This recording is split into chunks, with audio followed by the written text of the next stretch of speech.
I still feel her weight in my arms, that moment when her body completely relaxed, blood running down the white kitchen counter, staining my trembling hands. Her eyes, which for years had looked at me with that calculated indifference, were now empty, completely empty as I felt during all those years of silent torture. They say I'm a monster for what I did to my mother. The newspaper headlines call me a murderer. People whisper when they talk about me, but you don't know everything yet. You weren't there when the lights went out in our house, when the doors closed, when I heard those heavy footsteps coming up the stairs, when night came, and with it my daily nightmare. My name is Lucas. I'm 16 years old. I'm recording this from an empty gray room at the juvenile detention center where I now live. The walls have marks of punches and scratches from other boys who passed through here before me. Broken boys, like me. They say I'll stay here until I turn 18, maybe longer, depending on what the judge decides about my case. Sometimes I think I deserve to be locked up forever for what I did. Other times I wake up in the middle of the night, thinking I'm still in that house, waiting for the next beating. Most people only know part of the story, the part that leaked in local newspapers and social media. Teenager kills own mother during argument. Troubled son takes mother's life in fit of rage. Family tragedy ends in brutal death in kitchen. Or my favorite, the monster next door. How a teenager killed his own protector. It's funny how quickly people judge, isn't it? How they look at a headline and already decide who's the villain, who's the victim, as if life were that simple, so black and white.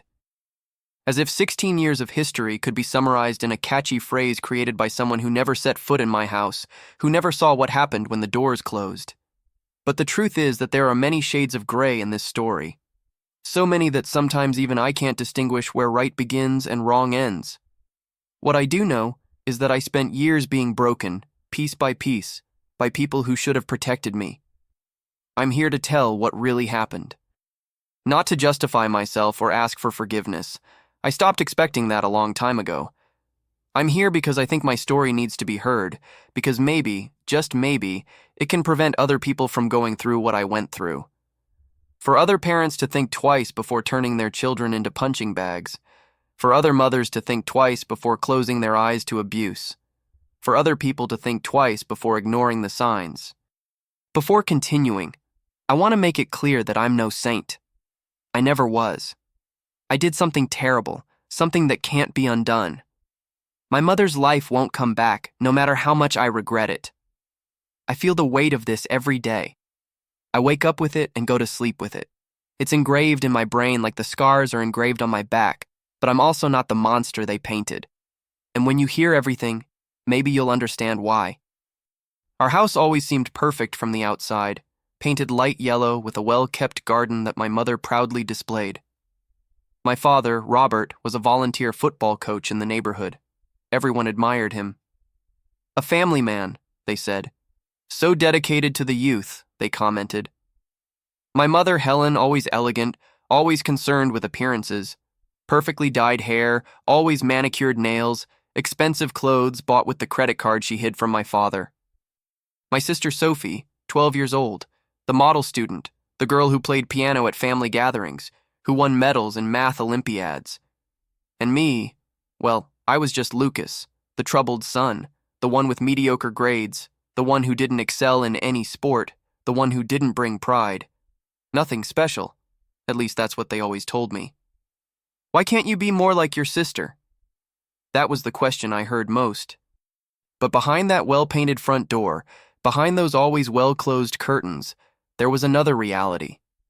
A reality that nobody saw, or rather, that many chose not to see. If you're really paying attention to me, if you really want to understand what led me to that moment in the kitchen, please like this video right now, subscribe to the channel, hit the notification bell, and comment where you're watching from. I know it seems silly to ask this in the middle of something so serious, but I need to know there's someone really listening, that I'm not talking to myself, that my story matters to someone. Because I spent years being silenced, being convinced that my voice didn't matter, that my pain wasn't real, because what I'm going to tell now is something I've never told anyone, not even to the psychologists here who pretend to care while noting everything down in their files. Not even to my public defender who barely remembers my name. It's the truth about what happened inside that house when the lights went out. And believe me, it's much worse than you imagine. I had a normal life until I was 8. At least that's what I can remember through the fog that my childhood has become. My father played ball with me in the yard on Sundays, teaching me how to kick like the pros. "You have potential, kid," he used to say, back when his words could still be kind.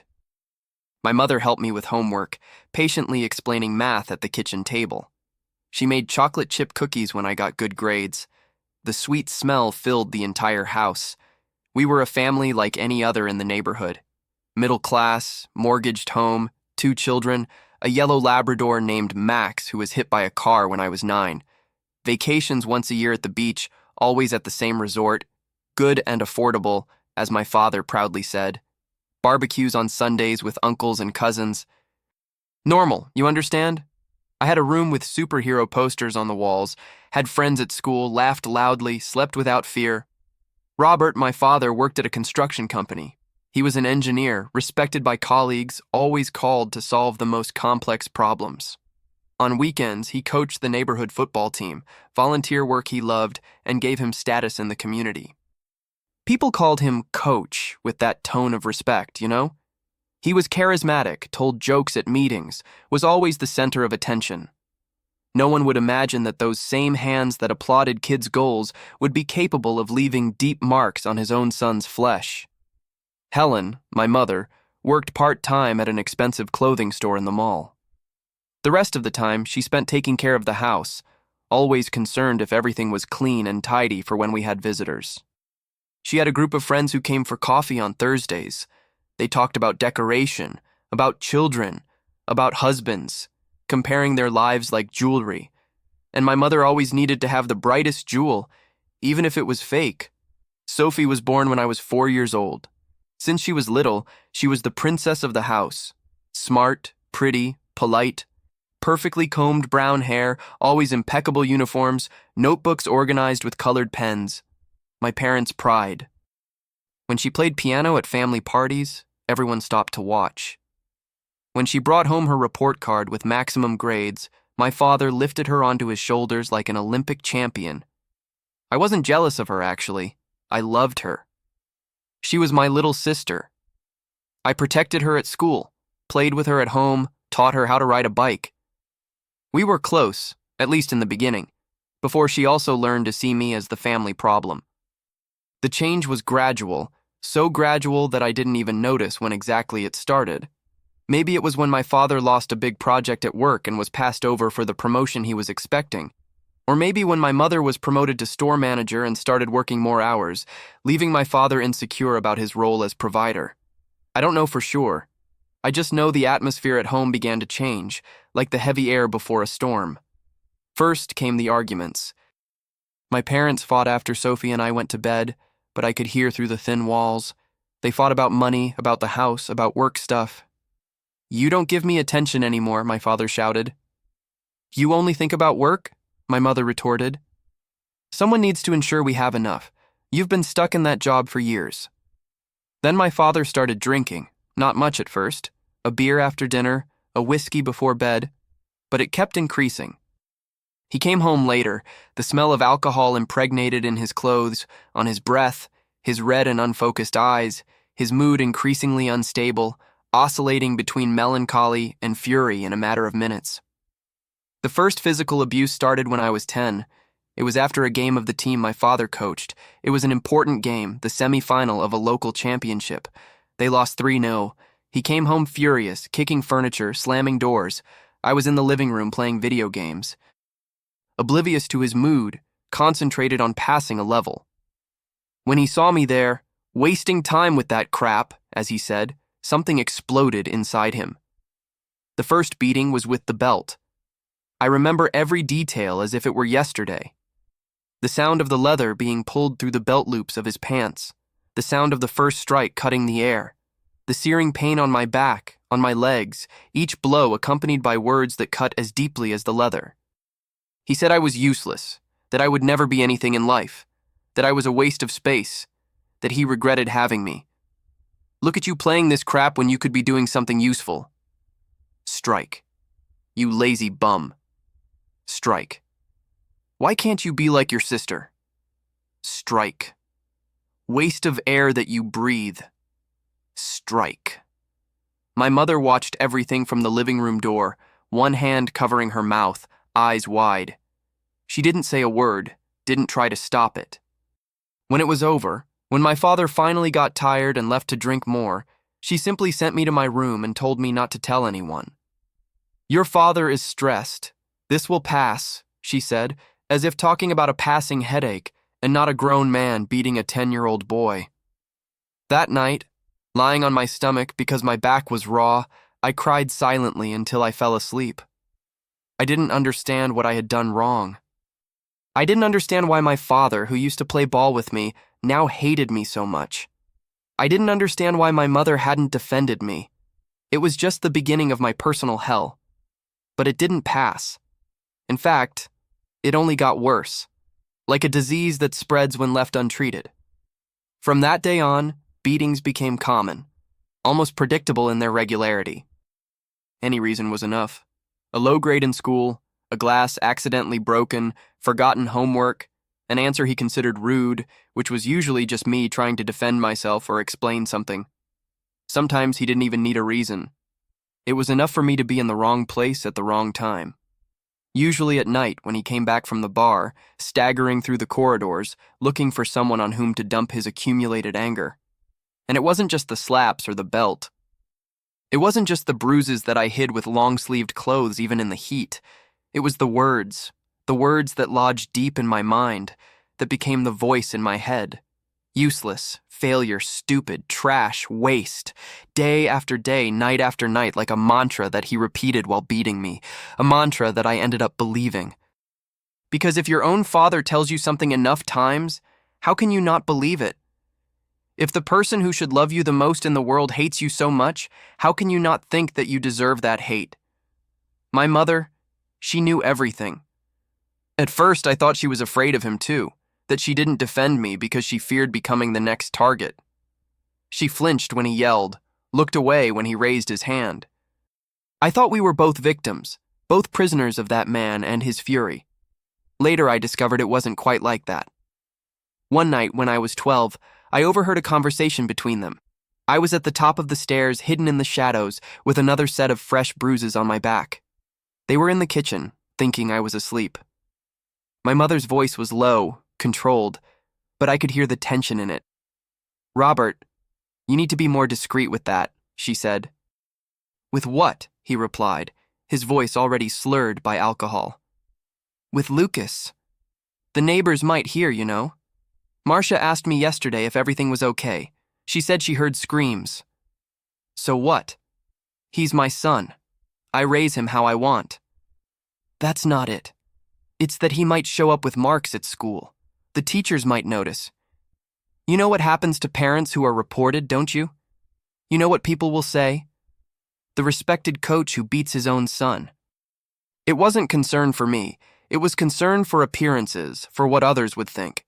For their reputation, the son's welfare was secondary, almost irrelevant. "So, what do you suggest, Helen, that I let him become a complete failure?" There was a pause, too long. Then my mother's voice, calm, practical. "I'm just saying be careful where you hit him. On the back, on the legs, places that clothes cover. And don't leave marks on his face for God's sake." It was at that moment I realized that I was alone, completely alone. My mother wasn't a silenced ally by fear. She was complicit. She had chosen a side, and it wasn't mine. I tried to seek help a few times. When I was 13, I built up the courage and talked to a teacher about the problems at home. I didn't tell everything. I couldn't. I just mentioned that my father was very angry and that sometimes he lost control. The teacher, Mrs. Martinez, seemed concerned. She said she would help. She called my parents for a meeting. What happened in that room is something that still makes me nauseous when I remember. My mother cried, perfectly calculated tears running down her made-up face, ruining her expensive mascara on purpose. She said I was making up stories to get attention, that I was a troubled boy from the start, that they were doing the best they could with such a difficult son. My father, So respected in the community, so loved by everyone, denied everything with that face of indignation. "How can my own son say something like this?" he asked with tears in his eyes. Fake tears that only I knew were fake. "We give him everything. Everything. And this is how he thanks us, making up these lies." The teacher believed them. Of course. How could she not? They were the respectable adults. I was just the troubled teenager. "Maybe Lucas needs psychological help," she suggested, looking at me with that expression of pity mixed with disapproval. As if I were the problem, as if I were the liar. And that night, the beating was the worst so far. My father waited for my mother to go out shopping, dragged me to the basement where the neighbors wouldn't hear, used the belt, but this time took his shirt off first. "Wanted to feel the impact directly on his hand," he said. Wanted me to learn never to embarrass the family again. I still have scars from that night, physical and mental. The doctor here at the juvenile center said some will never completely disappear. I stopped trying after that. I learned to hide when he arrived drunk. I learned to be invisible at home, to not make noise, to not attract attention, to almost not exist. I learned to endure in silence, to bite a pillow to avoid screaming during the beatings. I learned that no one would come to save me, that I just needed to survive until I could leave that house. Meanwhile, my sister Sophie grew up as the perfect daughter.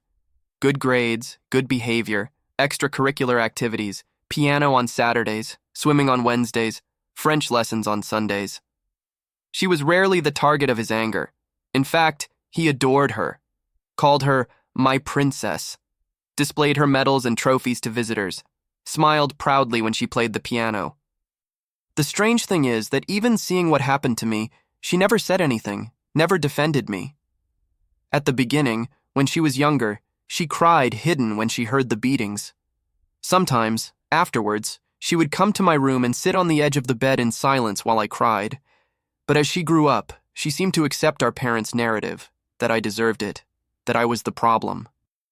Over time, she even started to avoid me, as if I were contagious, as if my failure could spread to her, as if I deserved what happened, and she, for being good, was safe. It was around 14 that my mother changed tactics. I caught her placing a small object on the shelf in my room one night. I pretended to be sleeping, but watched through the slit of half-closed eyes. After she left, I went to check. It was a small, discreet camera, almost the size of a thumb. The next day, I found another in the hallway, directed at my bedroom door, another on the ceiling of the living room, disguised as a smoke detector. She was recording the beatings, systematically documenting the abuse, but not to protect me or report my father, not to seek help. It was for another, much darker purpose that I would only discover later, and that would change everything. The winter of my 15th year was when everything really started to get dark. Outside, the world kept turning. At school, other teenagers worried about parties, about crushes, about who was dating whom. I worried about surviving until the next day. The beatings were already part of my routine, a macabre ritual so predictable that I could feel when one was about to happen. The specific sound of the front door slamming when my father arrived drunk, the particular creak of the 5th step on the staircase under his weight, the silence of my mother withdrawing to another room, closing the door, turning up the TV volume to muffle the sounds. I had learned to disconnect during them, to leave my body somehow. It was as if I watched everything from a distance, as if it wasn't happening to me, as if that boy being beaten was someone else, not me. I think psychologists call this dissociation a defense mechanism, the only way my brain found to bear the unbearable. One night, after a particularly violent beating because of a supposed challenging look I gave my father during dinner, I didn't. I just looked at him when he asked me to pass the salt. I was lying on the floor of my room, tasting the metallic flavor of blood in my mouth. He had punched me in the stomach first, making me fall, and then used the belt with the buckle part. This time my back was raw. The blood stained my t-shirt, sticking the fabric to the wounded skin. I couldn't move without waves of pain running through my body. That's when I received the first message on my old cell phone that my parents gave me just to be able to locate me. A basic Nokia that barely accessed the internet. I know what's happening. It's not your fault. Hang in there. I'm trying to help. It was from a number I didn't know. I was paralyzed, looking at the cracked screen, not understanding. Someone knew? Someone had noticed? For the first time in years, I felt something different from the constant fear and pain. I felt a glimmer of hope. The next day, during the football practice that my father commanded, I was forced to participate, even hating the sport, even with my back still burning. I noticed Carlos, his assistant, looking at me with a strange expression. Carlos was young, around 25, a physical education student, tall, athletic, with an easy smile that made the other players' mothers sigh. He had always been kind to me, different from the other adults who only saw the troubled son of the respected Coach Robert. After practice, while the other boys were leaving and my father was talking to some parents, Carlos passed by me and muttered, "I got your message."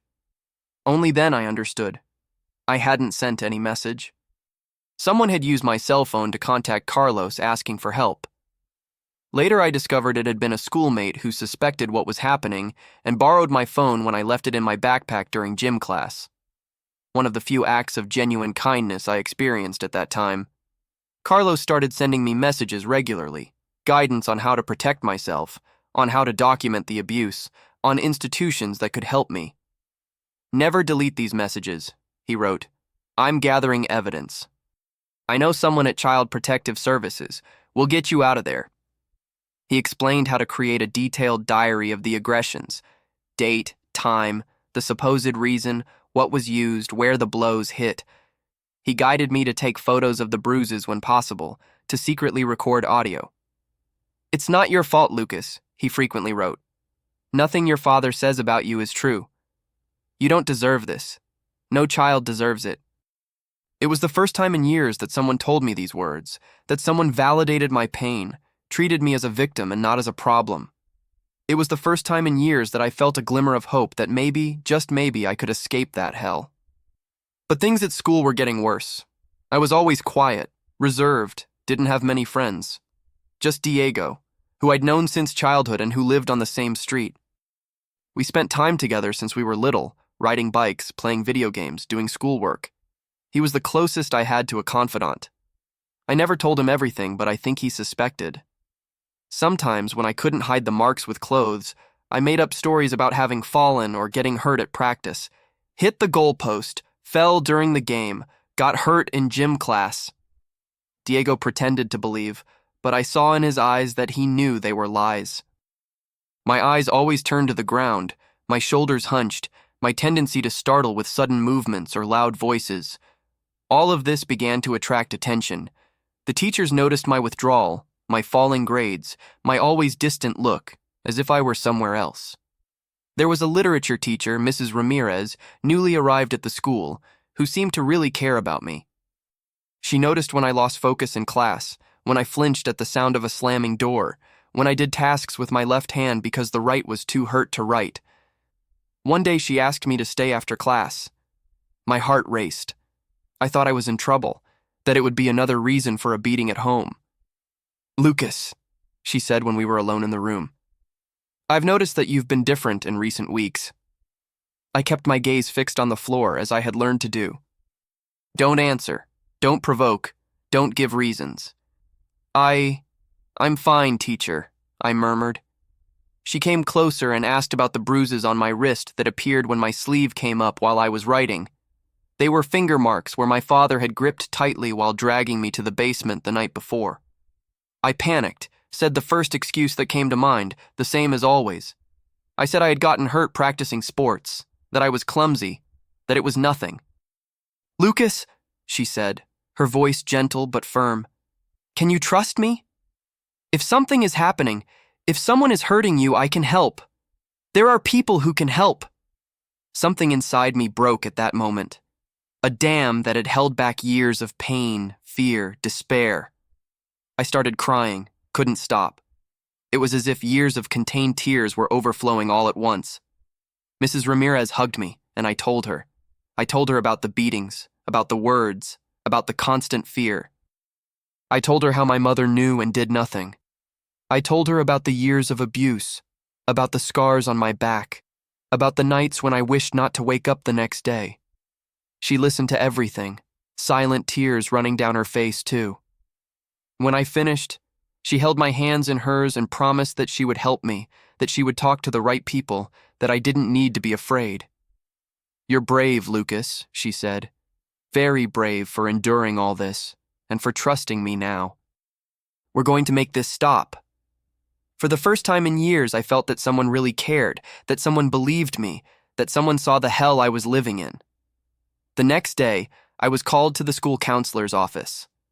My heart sank when I entered and saw Mrs. Ramirez sitting there along with the principal and the counselor, all with serious, concerned expressions. I tasted the fear in my mouth, that metallic taste that had become so familiar. They said they were concerned about me, that they wanted to help, but that they needed to talk to my parents first, that it was the correct procedure, that they couldn't take any action without involving them. "No," I begged, panic rising up my throat like bile. "Please don't do that. It will make everything worse. He will kill me." "Lucas," the principal said, her voice trying to be reassuring but sounding only condescending. "I know you're scared, but your parents need to be informed.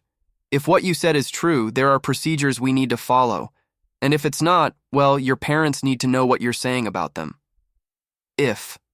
The word came out like a horrified whisper. If it were true. They didn't believe me. Not completely. They had doubts. They saw the respectable Coach Robert, the dedicated father, who came to all parent meetings, and couldn't reconcile that image with the monster I described. I left that room knowing that I had just signed my own death warrant. And I was right. The counselor called my mother. When I got home that day, my father wasn't there, but my mother was waiting for me with a look I'll never forget. Cold, calculating, like a predator evaluating its prey. "What have you been making up at school, Lucas?" she asked with that controlled voice that was more frightening than any scream. I tried to explain that I hadn't made anything up, that I was just asking for help, that I couldn't take it anymore. The words came out stumbling between sobs. She slapped me in the face, the first one she gave herself instead of just watching my father's. The mark of her fingers burned on my cheek. "Do you have any idea what you're doing?" Her voice was low, dangerous. "Want to destroy our family? Want your father to go to prison? Want us to be left without money? Want your sister to suffer? Shame on you, Lucas. Shame." It was always like this. The fault was mine. I was the problem. I was destroying the family by not enduring silently, by wanting the pain to stop. "Go to your room," she ordered. "Your father will talk to you when he gets home." Those words were a death sentence. Talk was the euphemism for what was to come. I begged, cried, knelt. "Please, Mom, please, he's going to kill me this time." "Don't be dramatic," she said, turning her back. "And clean up those tears. You look like a baby." That night, the beating was so violent that I lost consciousness.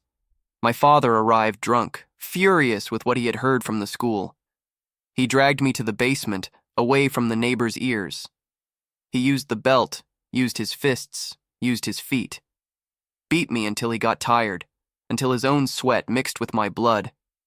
"Who do you think you are?" he shouted between blows. "Want to ruin me? Want to destroy me after everything I've done for you?" I remember thinking as darkness enveloped me. What have you done for me? What besides destroying me piece by piece? When I woke up, I was in my room, thrown on the bed like a broken doll. There was blood on the pillow. My left eye was so swollen I could barely open it. It felt like some ribs were broken. Every breath was agony. My mother had explained to my father that I was spreading lies at school, that I was trying to ruin his reputation, that I was ungrateful, a liar. The worst came after. At school, somehow it leaked that I had problems at home. The rumors spread, distorted like in a game of telephone. Some said that I made up stories to get attention, others that I had some kind of mental problem, some that I was trying to screw my parents for not letting me go out at night or for taking my video game away. The teachers looked at me with a mixture of pity and distrust, as if they didn't know what to think, what to believe. Mrs. Ramirez tried to talk to me a few times, but I avoided her now. I didn't trust her anymore. Didn't trust anyone. Classmates began to avoid me as if the abuse was contagious, as if they could catch my craziness if they got too close. I heard snickers in the hallways. I noticed how conversation stopped when I approached. Diego, my only friend, stood by my side at the beginning. He defended me when others talked behind my back, let me have lunch with him when everyone else avoided me. Sometimes I vented to him, cried sometimes. He recorded some of our audio conversations, said one day they could be useful as proof that we could show to the authorities. I trusted him. I showed him some of the scars on my back. I told him about the nights of terror, about the basement, about how sometimes I wished not to wake up. It was a mistake, a terrible mistake that still hurts me more than any physical blow. A few weeks after the incident with Mrs. Ramirez, Diego stopped talking to me. Out of nowhere, he sat far away in the cafeteria, didn't respond to my messages, looked away when we crossed in the hallway. At first, I thought he was just another person abandoning me, avoiding me like everyone else. But it was worse, much worse.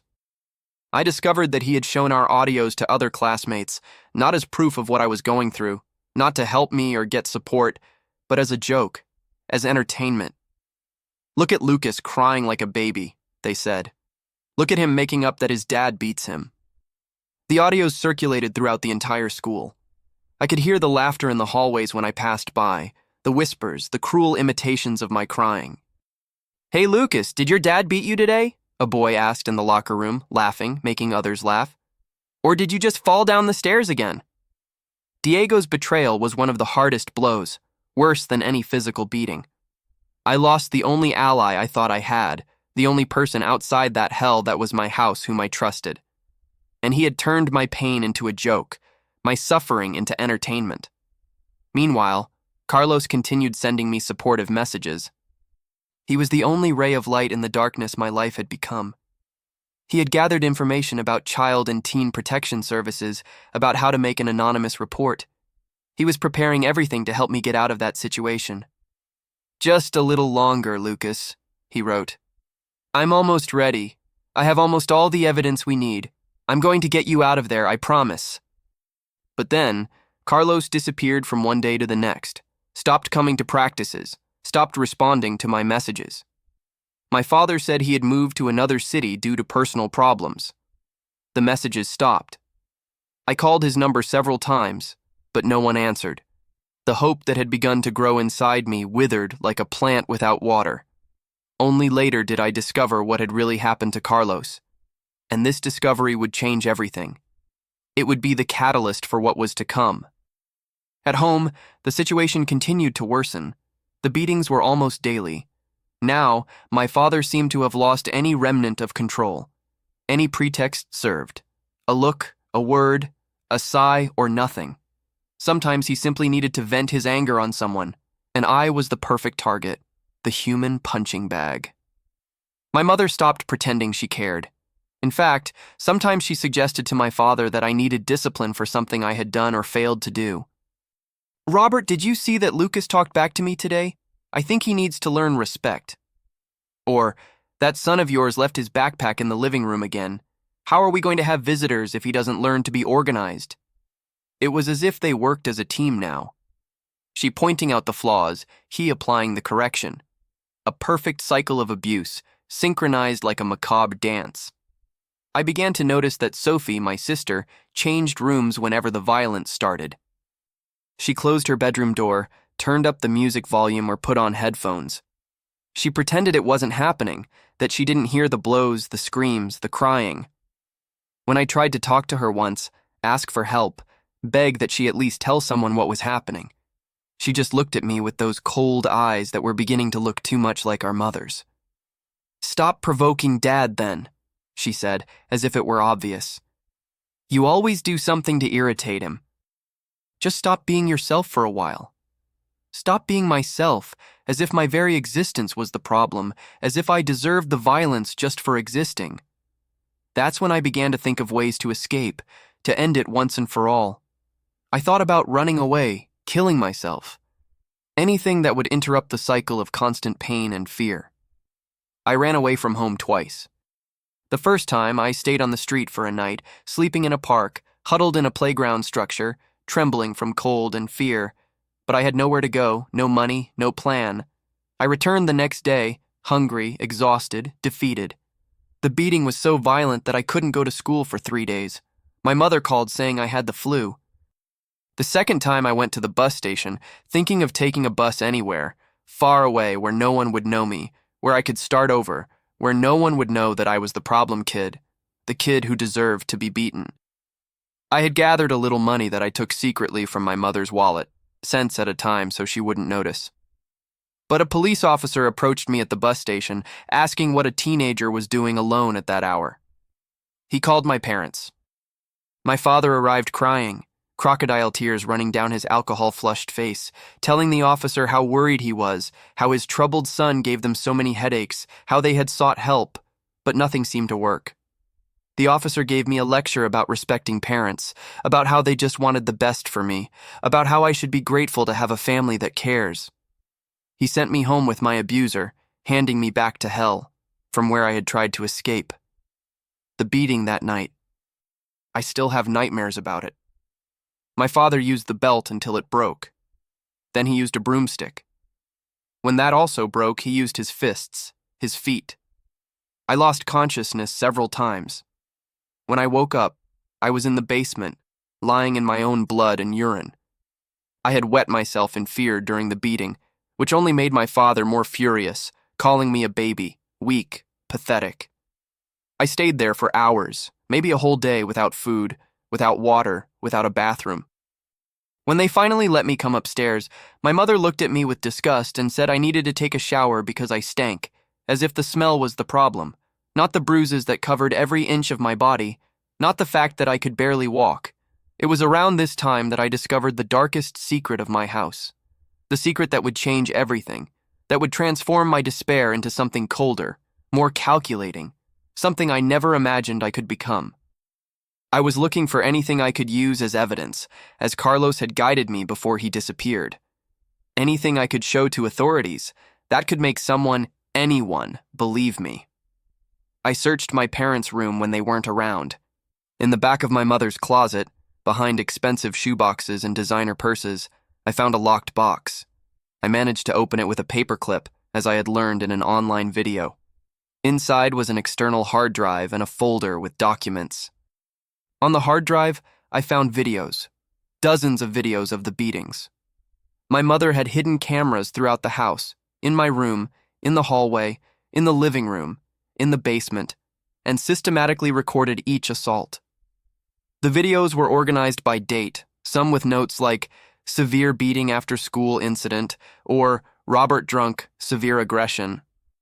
I saw myself on the computer screen, small, terrified, being beaten by a man twice my size. I saw myself crying, begging, promising to be better, to be good, to do whatever he wanted if he just stopped. I saw my body being broken night after night, year after year. I saw my look changing over time, from the initial shock and confusion, to resignation, to emptiness. In the documents, I found what appeared to be detailed notes about my father's behavior, times when he drank, when he became violent, triggers that irritated him. There were also clippings about alimony laws, division of assets in case of divorce, and child custody. Notes about how much she could demand if she had evidence of abuse, calculations of how much his assets were worth, how much she could obtain. That's when I understood my mother's plan, the horrible, calculating truth. She wasn't protecting me, nor planning to report my father. She wasn't gathering courage to get us out of that situation. No. She was collecting evidence as insurance against him, to use if one day he tried to leave her or if the marriage was no longer convenient for her. I wasn't a victim she regretted not being able to help. I was a tool in her power and control game, a sacrificial pawn on her chessboard. Among the documents, I also found printed email exchanges.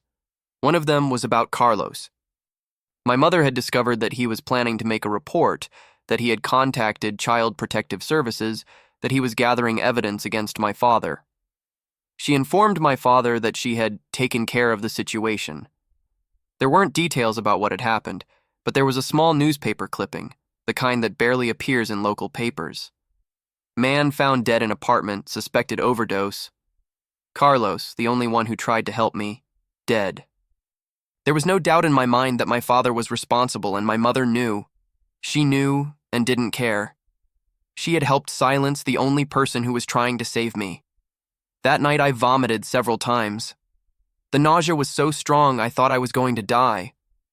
The room spun. The whole world seemed to have lost any meaning. It wasn't just the horror of discovering that my own mother methodically documented my suffering to use as a bargaining chip. It was the understanding that I was completely alone, that no one would come to save me, that the people who should protect me were actively destroying me, and that they had killed the person who tried to help. It was then that something changed inside me. Something died. Maybe it was hope.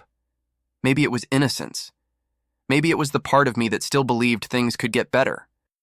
In its place was born something else, something cold, something calculating, something that horribly reminded me of my own mother. I began to plan. I didn't know exactly what I was going to do, but I knew I needed to survive, and for that, I needed evidence. I began making my own records parallel to hers. I took photos of the injuries with the old cell phone. I recorded audio of the assaults by hiding the phone in my pocket. I noted dates, times, what had provoked the violence. I created my own dossier, my own insurance. I also started looking for more information about Carlos. Using the public library computer where no one monitored what I was doing, I searched local news. I discovered that he had been found dead a few months ago, apparently from an overdose. Heroin, they said. But Carlos didn't use drugs. He was a healthy athlete. He always talked about taking care of his body and mind. He ran marathons, competed in triathlons. The overdose didn't make sense. It was an obvious lie, a lie that no one questioned. When I was returning from the library that day, I saw my father talking to a man at the end of the street. I recognized the man. He was a police officer who frequented the same bar as my father. They seemed close, friendly, laughing at some shared joke. The officer patted my father on the back before saying goodbye. That's when I understood that I couldn't count on the police either, that even this path was closed to me. The entire system seemed to be against me. The school didn't help me. They preferred to believe the respectable parents rather than the troubled teenager. The police were friends with my father, that same officer who had brought me back home after my attempt to run away. My mother, who should protect me, used my suffering for her own ends. My sister had chosen the more convenient side, the side that didn't put her in danger. My only friend had betrayed me, turning my pain into entertainment. And Carlos, the only person who really tried to help, was dead. Because of me, because he tried to save me. I was completely alone against all of them, and that's how I began to transform into something I never thought I would be. The day everything changed seemed like any other. It was a Tuesday, I remember well, March 15th. It had been raining heavily since morning, that cold rain that felt like needles against the skin. The sky was dark, as if night had come early. I returned from school soaked because I missed the bus and had to walk. My sneakers made a squelching noise with each step, soaked beyond salvation. When I entered the house, I heard voices in the kitchen. I froze in place. My mother shouldn't be home at that hour. Normally she worked until later on Tuesdays. The rain hit the windows, creating a background noise that almost muffled the voices, but not completely. I approached silently, my steps deadened by the wet sneakers, and recognized the voice of the school counselor, Mrs. Ferreira. They were discussing me. My heart accelerated, pumping adrenaline through the body still sore from last night's beating.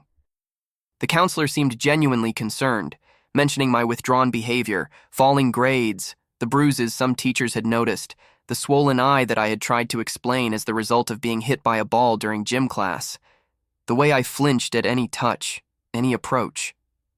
"We are really concerned about Lucas," she was saying. Her voice serious, professional. "There are clear signs that something is not right. Several teachers have noticed worrying changes in his behavior. He was a good student, participative, and now he barely speaks, barely raises his eyes from the ground, and these frequent injuries, the explanations don't seem to match." My mother's response froze me in place, as if each word were an ice cube sliding down my spine. "Lucas has always been a difficult boy," she said with that calm and controlled voice she used in public. The voice of the perfect, concerned mother, nothing like the cold voice she used at home when telling me to stop crying, not to be weak. Since he was little, he's had problems dealing with emotions. We've taken him to several psychologists, you know? He has a tendency to exaggerate situations. And here she lowered her voice as one who shares a painful secret, a confidence of an anguished mother. He hurts himself on purpose sometimes to get attention. We've caught him doing it. It's disturbing. My husband and I have done our best, but it's complicated. The teenager has been lying a lot lately, making up stories about us. The psychiatrist said it could be a personality disorder beginning to manifest. She was inverting everything, transforming the abused into the abuser, making it seem like I was the problem, that I was hurting myself, that they were concerned parents trying to help a troubled, perhaps even mentally ill son. And the worst part, the counselor seemed to believe it. I could hear it in the change of tone in her voice, in the way the initial skepticism gave way to sympathy. Pity for the poor mother dealing with such a difficult son. "I understand," I heard the counselor respond. Her voice now less certain, less accusatory.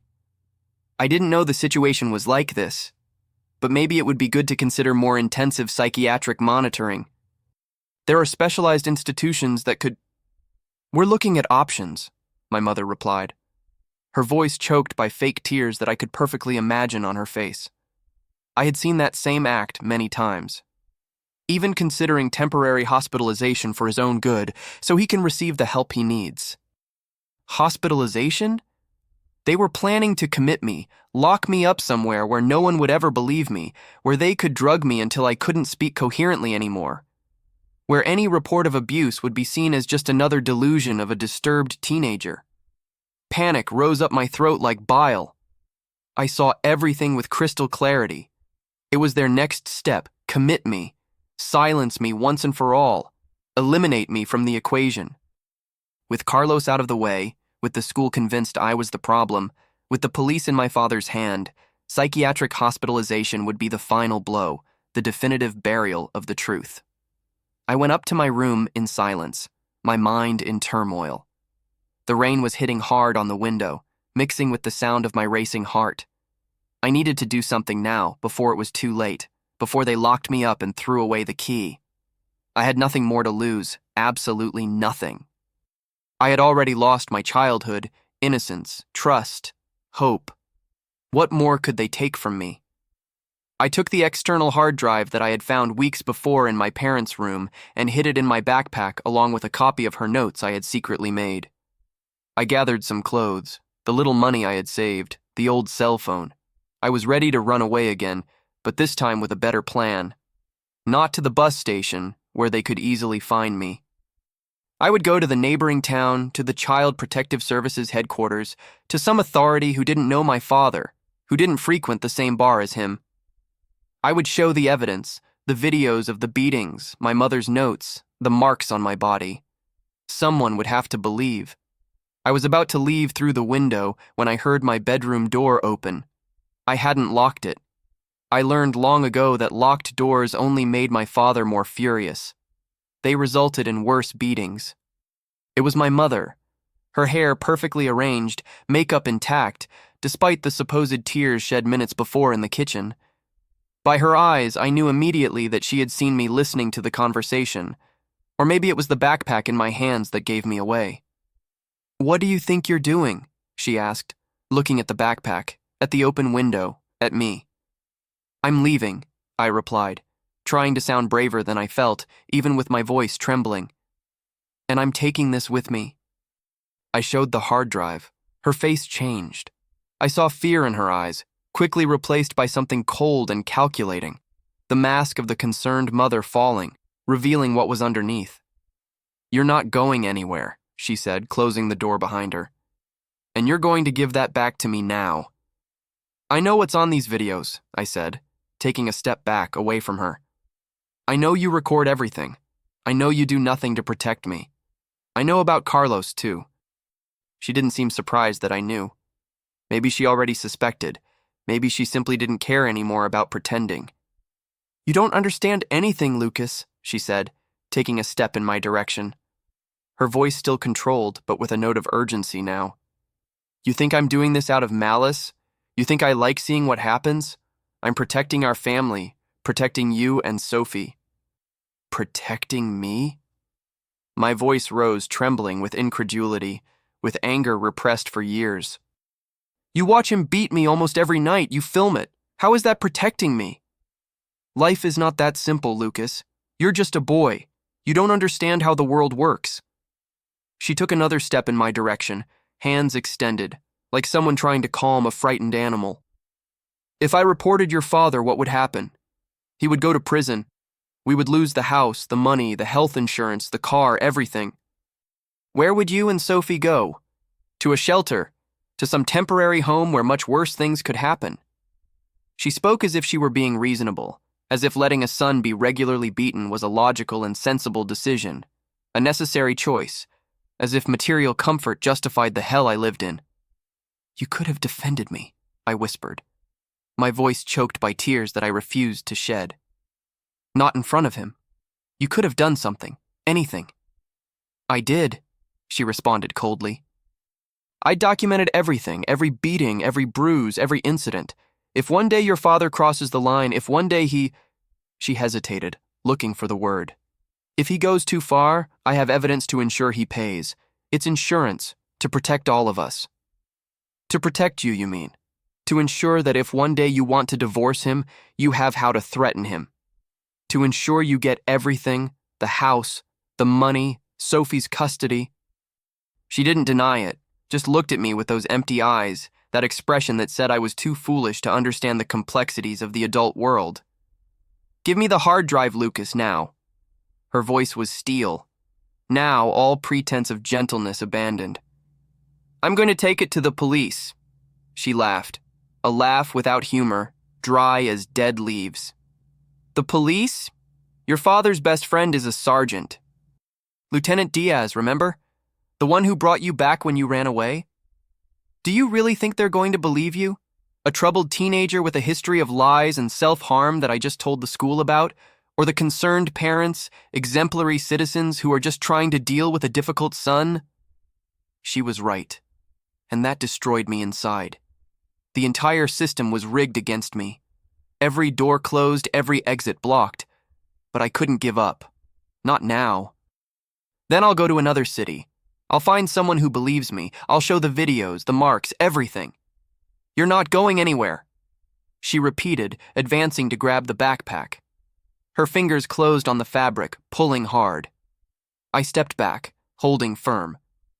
How much longer do you intend to let this happen? I shouted, my voice breaking. Until he kills me in one of these beatings? Until I have permanent damage? Until you can no longer hide the marks? Or until I turn 18 and can legally leave without you being able to drag me back? It was then that she said the words that changed everything, the words I will never forget, the words that sealed her fate. You've taken beatings for years. You can take 2 more until you turn 18, she said, as one who comments about the weather or about what to have for dinner. Casual, unconcerned, as if she were talking about waiting 2 years to buy a new car, not surviving 2 more years of systematic torture. Or would you prefer to destroy all our lives, your sisters too? Think about it, Lucas. Think about what will happen to Sophie if your father goes to prison, if we're left without money, if we lose everything. Are you that selfish? Something exploded inside me at that moment. A combination of despair, anger, and pure survival instinct that was like a nuclear explosion inside my chest. You prefer to see your son beaten rather than lose your standard of living? Is that it?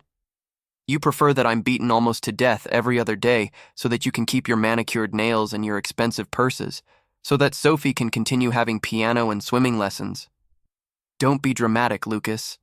She rolled her eyes as if I were exaggerating a trivial situation. It's not like he's killing you. They're just some slaps when you do something wrong. Some slaps. Some slaps. The incredulity choked me. I pulled my shirt, turning to show her my back marked by the belt buckle. Recent marks over old scars, a tapestry of pain engraved on my flesh. Are these some slaps to you? And this? I rolled up my sleeve, showing the hand-shaped bruise where my father had gripped tightly the night before. And this? I lifted the hem of my pants, revealing purple kick marks on my shins. Are these some slaps? She didn't even blink, as if she were looking at a blank wall, not at the destroyed body of her son. If you didn't provoke— I don't provoke, I shouted, my voice cracking with emotion contained for so long. I never provoke. I try to be invisible. I try not to exist, but no matter what I do, it's never enough. I tried to pass by her to go to the door to escape that hell once and for all. She grabbed me by the arm, her long nails digging into my skin like claws. I tried to break free, but she was surprisingly strong. Or maybe I was too weak after years of hunger, pain, constant fear. Let me go, I demanded, pulling my arm with all the strength I could gather. Not until you give me that hard drive and stop this nonsense of running away. Let me go, I shouted, pulling my arm hard. That's when she lost her balance. Everything happened very quickly after that. She tried to support herself on me. I instinctively backed away. Years of reflexes developed to avoid hands that caused pain. She staggered backwards, tripping on the backpack that had fallen on the floor. We fell together, rolling down the stairs that were right in front of my room. It was a violent, noisy fall, the wooden steps hitting against our bodies, the sharp pain of each impact. When we reached the bottom of the stairs, she was on top of me, suffocating me with the weight of her body, her elbow pressing my throat. I couldn't breathe. Black spots danced in my vision. The same blind panic I felt when my father squeezed my throat during beatings overwhelmed me. I pushed her with all my strength, desperate for air. She got up, furious now. Hair disheveled, the mask of the perfect mother completely destroyed. You ungrateful brat! She shouted, grabbing my arm again and dragging me to the kitchen. Trying to hurt me now? I'm going to call your father now. He'll teach you a lesson you'll never forget. She picked up the phone, started dialing, hands trembling with anger. I knew what this meant. My father would come home, drunk and furious. It would be the worst beating of all. Maybe the last one. Maybe the one that would finally go too far, that would cross the line between discipline and homicide. Please don't, I begged. Pride had died long ago. Only the survival instinct remained. Please? She just looked at me with contempt while waiting for someone to answer on the other end of the line, as if I were an irritating insect, not her own son. That's when I saw the hard drive fallen near the kitchen door. It must have fallen from the backpack during the fall. The evidence. My only hope of salvation. If she called my father, if he came, I would never be able to leave that house with the evidence. I would never be able to escape. I would be committed, silenced, destroyed once and for all.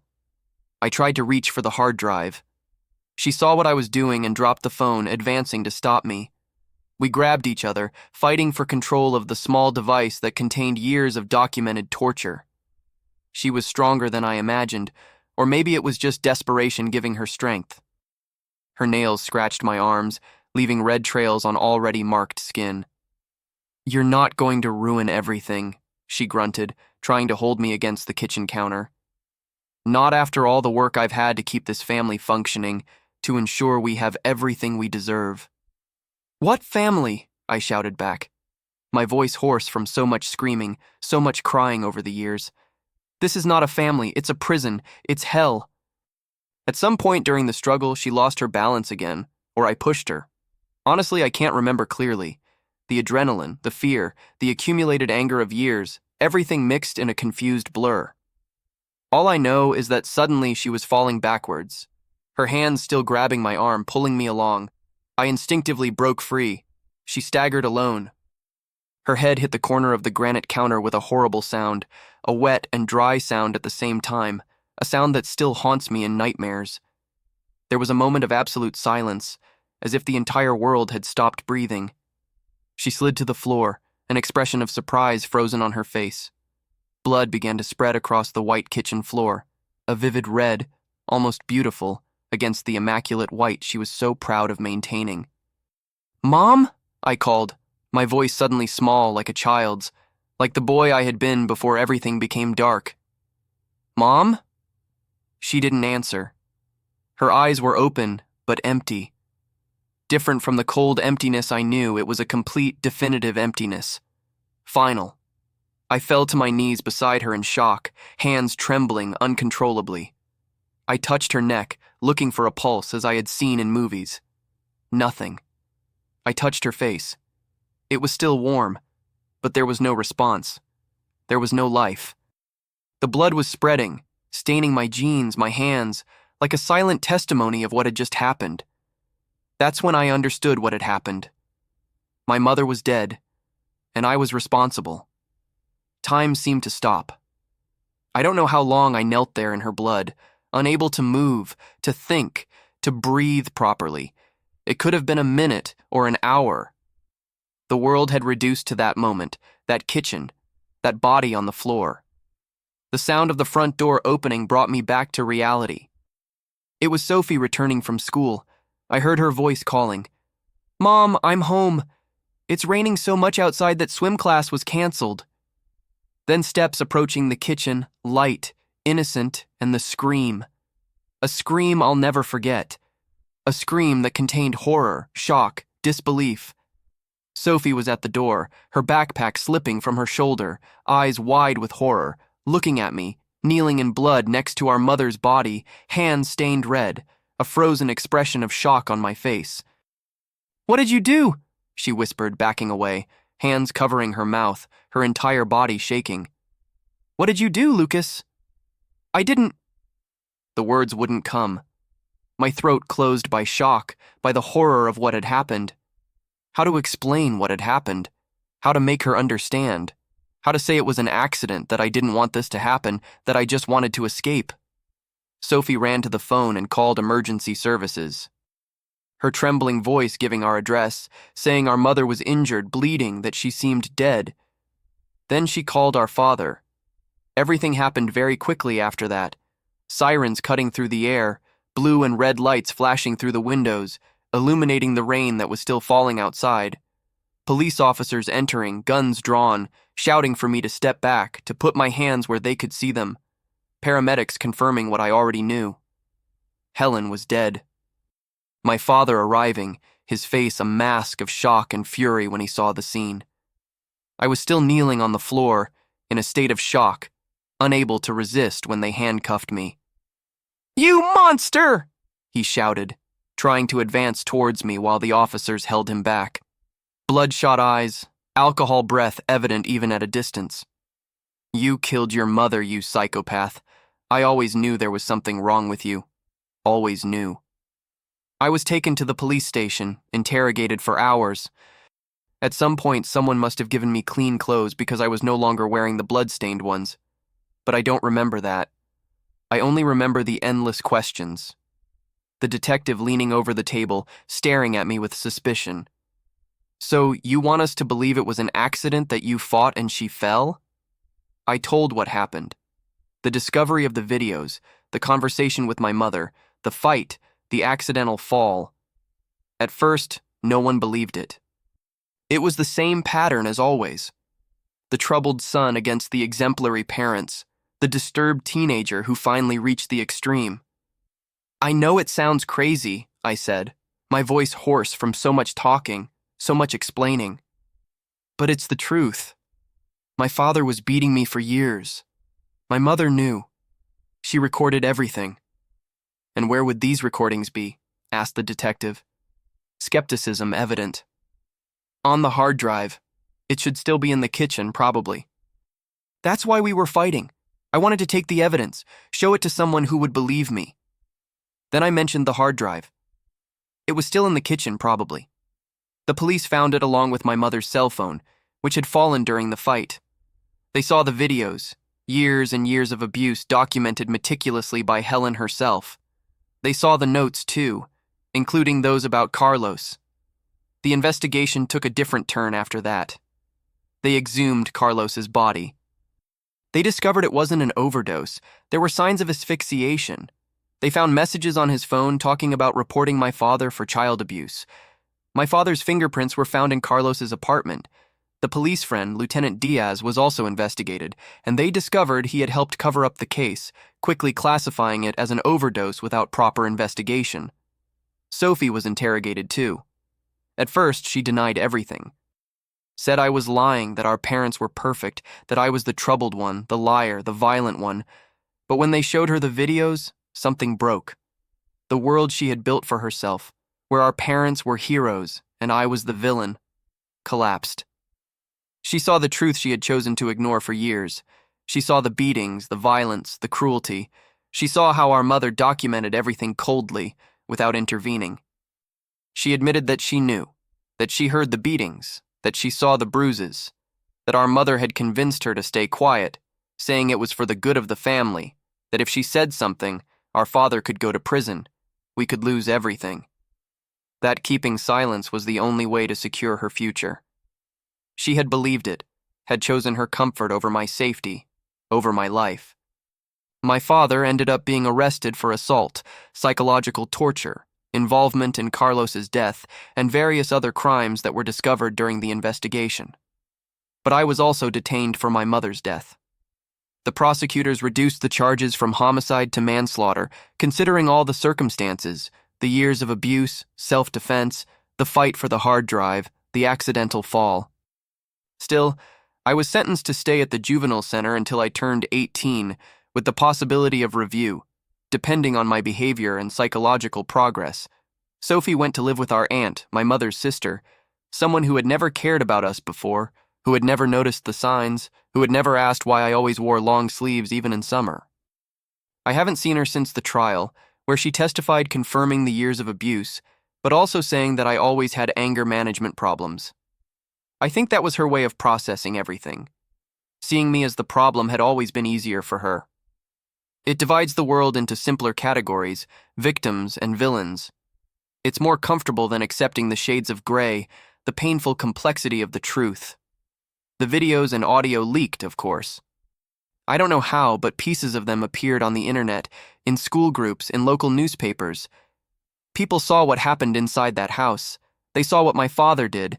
They heard my mother negotiating the beatings, using them as bargaining chips, as insurance for her financial future. They saw the truth they had chosen to ignore for years. Suddenly, those who called me troubled and a liar were horrified. Teachers who ignored the signs now said they always suspected something was wrong. The neighbor who never did anything when he heard my screams now said he tried to help several times. Classmates who laughed at Diego's audios now posted messages of support on social media, saying they always knew something was wrong and that they tried to help me. It was all lies. No one tried to help, no one wanted to see. Everyone preferred to believe in the facade of the perfect family.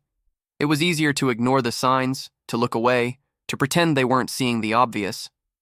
And I became the boy who killed his own mother, the monster, the murderer, the sensation case of local newspapers, the topic of conversations in cafes, in dining rooms, in WhatsApp groups.